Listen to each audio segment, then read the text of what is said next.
Hello students, आज के इस लेक्चर में हम फर्स्ट चैप्टर की सेकंड एक्सरसाइज के 14th क्वेश्चन को डिस्कस करेंगे and the 14th question of that exercise is find the multiplicative inverse of each of the following numbers. मतलब हमें तीन कॉम्प्लेक्स नंबर्स दिए गए हैं ऑर्डर पे ऑफ रियल नंबर्स की फॉर्म में और हमें कहा जा रहा है कि इन कॉम्प्लेक्स नंबर्स का मल्टीप्लिकेटिव इनवर्स फाइंड करें। तो मल्टीप्लिकेटिव इनवर्स को फाइंड करने का तरीका ये है, हमने properties of fundamental operations on complex number के लेक्चर में पढ़ा था every non zero complex number has the multiplicative inverse that is equal to a by a square plus b square comma minus b by a square plus b square means the real part is a by a square plus b square and the imaginary part is minus b by a square plus b square. Now the question is what is non-zero complex number?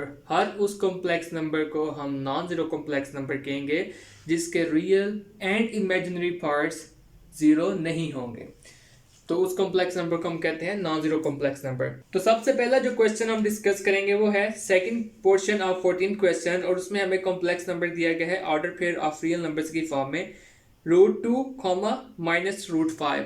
मतलब उसका जो real part है वो √2 है और उसका imaginary part है वो माइनस √5 है और इसका मल्टीप्लिकेटिव इनवर्स हमने फाइंड करना है। मैंने आपको बताया है अभी पहले कि हर कॉम्प्लेक्स नंबर के मल्टीप्लिकेटिव इनवर्स को फाइंड करने के लिए हमारे पास एक फार्मूला है। अगर हमें कॉम्प्लेक्स नंबर a, b की फॉर्म में दिया गया है तो उसका मल्टीप्लिकेटिव इनवर्स फाइंड करने के लिए फार्मूला हमारे पास ये है a by a square plus b square comma minus b by a square plus b square. तो इस फार्मूला को यूज करके हम इस कॉम्प्लेक्स नंबर का मल्टीप्लिकेटिव इनवर्स फाइंड कर सकते हैं। कैसे, चले देखते हैं। अब फर्स्ट कर लें, हमारे पास √2 a है और माइनस √5 b है, क्योंकि a रियल पार्ट है b इमेजिनरी पार्ट है। इस कॉम्प्लेक्स नंबर में √2 रियल पार्ट है माइनस √5 इमेजिनरी पार्ट है। अब हमने क्या करना है, हमने just values of a and b को पुट करना है इस फार्मूला में। सो रियल पार्ट की जगह हमारे पास आ जाएगा √2 by √2 square plus minus √5 square and imaginary part की जगह हमारे पास आ जाएगा minus into minus √5 divided by √2 square plus minus √5 square. अब आप देखें कि हमारे पास जो डिनोमिनेटर की वैल्यूज हैं रियल और इमेजिनरी पार्ट में वो तो सेम है, लेकिन न्यूमिनेटर में रियल पार्ट की वैल्यू डिफरेंट है, इमेजिनरी पार्ट की वैल्यू डिफरेंट है। रियल पार्ट की वैल्यू तो नेक्स्ट स्टेप में एज इट इज आ जाएगी, लेकिन इमेजिनरी पार्ट हमारे पास इस कॉम्प्लेक्स नंबर का है माइनस √5 और फार्मूला में हमारे पास है माइनस b। तो b की वैल्यू को माइनस से मल्टीप्लाई करेंगे हमेशा हम। तो हमारे पास जो b की वैल्यू इस कॉम्प्लेक्स नंबर में है वो माइनस √5। अब यहाँ पे हम माइनस को माइनस से मल्टीप्लाई करेंगे और हमें पता है कि जब भी हम किसी नेगेटिव नंबर को नेगेटिव से मल्टीप्लाई करते हैं तो हमारे पास आंसर हमेशा पॉजिटिव ही आएगा। So that's why in the numerator of imaginary number there is positive √5। अब डिनोमिनेटर की बात कर लेते हैं। डिनोमिनेटर में हमारे पास दोनों रियल और इमेजिनरी पार्ट्स में √2 स्क्वायर प्लस माइनस √5 स्क्वायर। जब कहीं भी आपके पास स्क्वायर और स्क्वायर रूट इस तरह इकट्ठा आएगा तो आप स्क्वायर को स्क्वायर रूट के साथ इजीली कैंसिल कर सकते हैं और हमें पता है कि माइनस का स्क्वायर हो या पॉजिटिव का स्क्वायर हो, दोनों केसेस में स्क्वायर का आंसर हमेशा पॉजिटिव ही आता है। So minus √5 square would be equal to 5 and √2 square would be equal to 2। Square हम कैंसिल कर देंगे स्क्वायर रूट के साथ। बिल्कुल इसी तरह हम इमेजिनरी पार्ट में भी करेंगे। अब रियल पार्ट है हमारे पास √2 divided by 2 plus 5, imaginary part है √5 डिवाइडेड बाई 2 प्लस 5। यहाँ पे भी मैंने मेंशन कर दिया कि √2 square is equal to 2, square will be cancelled out with square root and minus √5 square will be equal to 5. Negative would become positive after squaring and square root will be cancelled out with square. अब ये हमारे पास real part है, ये imaginary part है। Real part हमारे पास हो जाएगा √2 by 7, 2 plus 5 is equal to 7 and imaginary part हमारे पास हो जाएगा √5 by 7। So this is the final answer of multiplicative inverse of this complex number। और अब मैं आपको एक मजे की बात बताना चाहता हूँ, वो ये है कि अगर हम इस कॉम्प्लेक्स नंबर को इस कॉम्प्लेक्स नंबर के साथ मल्टीप्लाई करेंगे तो हमारे पास सेट ऑफ कॉम्प्लेक्स नंबर की मल्टीप्लिकेटिव आइडेंटिटी आ जाएगा as a result. Multiplicative identity क्या है कॉम्प्लेक्स नंबर की? 1, 0। 1 is the real part, 0 is the imaginary part। So this is an important concept.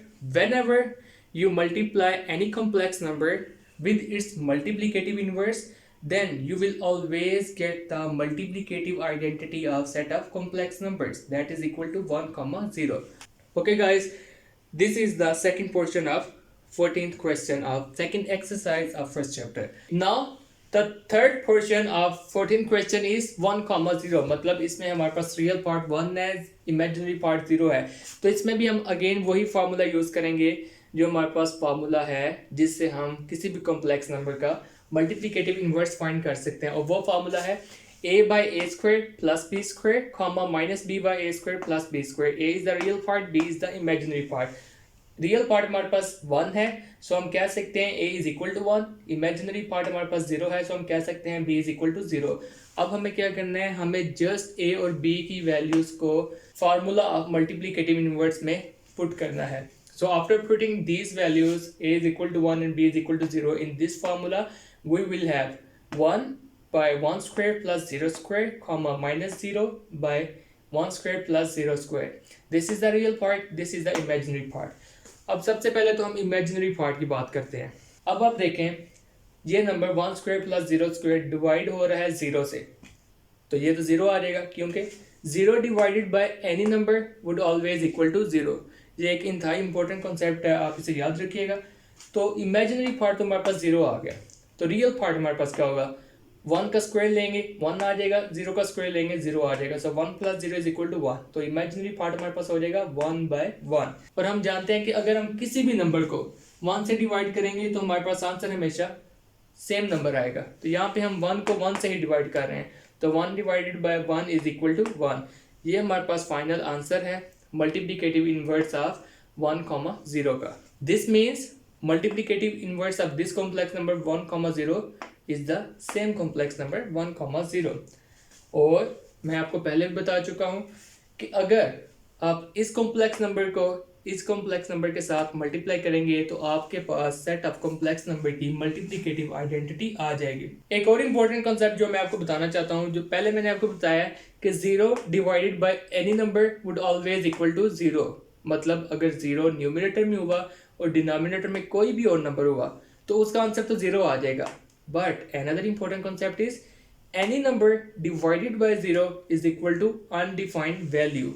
मतलब अगर 0 डिनोमिनेटर में हुआ और न्यूमिनेटर में कोई भी और नंबर हुआ तो उसका आंसर हमेशा अनडिफाइंड वैल्यू आएगा.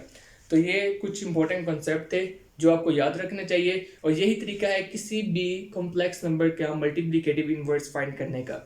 अब हमारे पास 14 क्वेश्चन का सिर्फ एक क्वेश्चन बचा है और वो है फर्स्ट पोर्शन, और मेरे ख्याल से आप वो पोर्शन खुद कर सकते हैं क्योंकि इन 2 पोर्शन को आप समझ चुके हैं.